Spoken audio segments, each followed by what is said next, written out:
ચાલો આજ તો જવાનું હતું અમારે રાપરા, કેમ કે અમારે ખુશીની માનતા હતી, તાવાની કરવા જવાનું હતું. એટલે સહપરિવાર અમે લોકો નીકળી ગયા. વચ્ચે અમને દશામાના પણ દર્શન થઈ ગયા.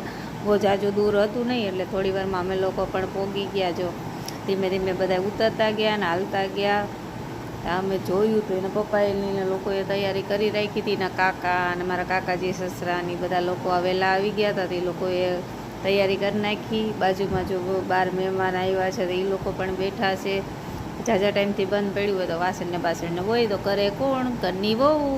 તો મેં કીધું હાલો ભાઈ આપણે આ કામ કરી. તો મારા સાસુની કે હાલો અમે થોડી જાજી મદદ કરી હતી, કે અમે શાકભાજીને એવું સુધારી રાખી દે, તમે વાસણને એવું ધોઈ નાખો. એમને કમ્પ્લેટ કરીને રાખ્યું. તો આપણે ભાજી બનાવી નાખી.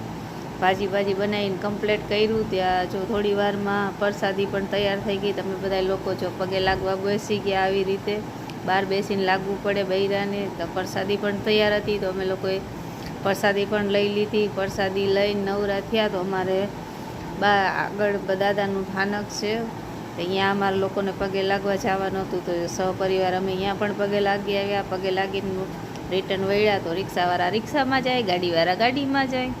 આપણે તો આપણી રિક્ષા વળી ભાઈ, ગાડીવાળા તો ગાડીમાં જાય ને. Bye bye.